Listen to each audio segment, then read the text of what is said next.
كل الناس بتنصحك تعمل ايه في فترة الخطوبة، لكن محدش قالك تعمل ايه قبل ما تفكر في الخطوبة اصلا عشان تستعد للخطوة دي نفسيا. من النصائح اللي هتساعدك هو فهم وقبول ان هيكون في تغيير فعلا في حياتك، مش مجرد تغيير في الحالة الاجتماعية وبس، لا ده تغيير شامل في نمط حياتك كلها. اول ما بنبدأ نفكر في الجواز فورا بيجي على بالنا استعداد مادي بس، لكن في الحقيقة الاستعداد لازم يكون نفسي أولا. خليني أقول لك كذا خطوة هتفيدك في استعدادك النفسي. اعرف نفسك، اعرف أنت عايز إيه، محتاج إيه من شريكة حياتك، عايزها عاملة إزاي، إيه هدفك من الجواز نفسه، إيه اللي يخليك تروح تتقدم لخطبة البنت دي. ما تخافش، الخوف هو الشعور المسيطر دايما قبل خطوة الخطوبة، وده بيكون بسبب رهبة الموضوع نفسه. طبيعة العلاقة اللي هتكون بينك وبين خطيبتك، هل هيكون في توافق بيننا ولا لا؟ هقدر اتحمل مسؤوليات الخطوبة وغيره وغيره من التساؤلات اللي بتمنعك انك تاخد خطوة الخطوبة بشكل جدي. لكن انا هقول لك الحل في خطوتين بس. اتخلص من توقعاتك السلبية تجاه الخطوة دي اللي غالبا انت مكونها من تجارب سلبية انت سمعت عنها، صحابك، معارفك، واحرص انك تاخد معلوماتك من مصدر امين.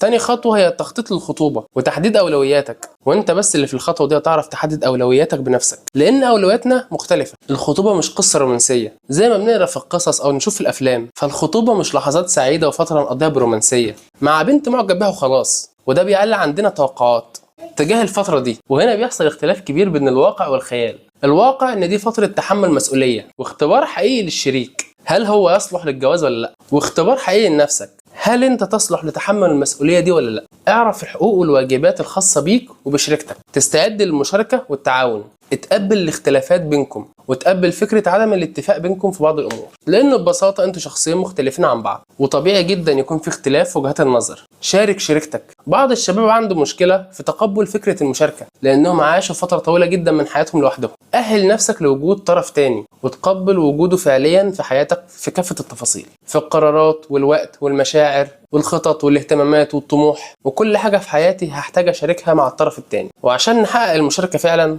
محتاج تتعلم ازاي تتناقش مع شريكتك في تفاصيل حياتكم. هنعمل ايه لو واجهتنا مشاكل؟ نحترم وجهات نظر بعض ونتقبلها، نتجنب محاولة التحكم في الطرف التاني وفرض سيطرتك عليه وتحويله لشخص بنفس تفكيرك وأسلوبك. المرونة والاستعداد لتقديم أي تنازلات وتضحيات في سبيل إنجاح العلاقة. باختصار شديد، وجود شريك في حياتك معناه تحول فكرك من أنا لإحنا.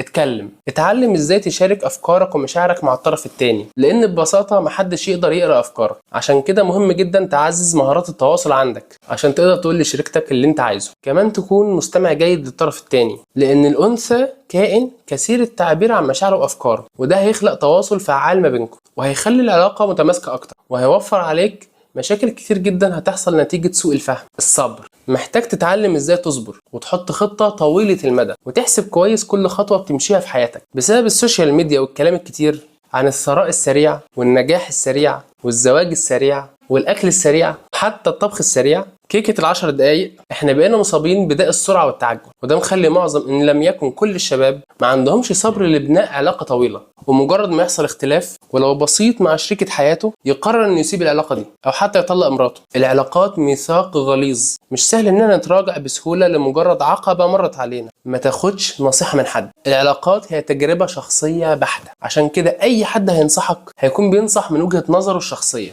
سواء كانت تجربته كويسة أو مؤذية فهو هيصب عليك تجربته هو، رغم إن تجاربكم أكيد مختلفة. طيب أخد النصيحة من مين؟ من طرف محايد منصف عقلاني بيقول الحقيقة ومش بيبالغ في تخويفك أو حتى بيضحك عليك بأحلام وردية. الشخص ده ممكن يكون أب أو أم أو صديق أمين، وأكيد تقدر تلجأ لمتخصص يساعدك وينصحك بكل حيادية وإنصاف. لا بأس ببعض الأسرار، حياتك قبل الشريك هي خاصة بيك أنت وبس، ما ينفعش طرف يسأل طرف عن اللي حصل قبل علاقتهم، وده طبعا في حدود الدين والشرع، لأن في رجالة كتير وستات بيقول احنا عايزين نقول للشريك الجديد عن خطوبتي القديمة واحكي له تفاصيلها، وده بيحط الطرفين في موقف صعب جدا من الغيرة والشك والمقارنات. كل اللي الشريك محتاج يعرفه هو وجود طرف قبله وبس، سواء خطوبة أو زواج. لكن الارتباط والعلاقات خارج حدود الشرع مش ضروري نبلغ بيها الشريك التاني أو بتفاصيلها عشان ما نسيرش غيرته وخلاص. خطيبتك لها خصوصيتها وبيتها كمان ليه خصوصيته، وانت كمان عزيز الراجل بيتك له خصوصية، ودي غلطة تانية الناس بتقع فيها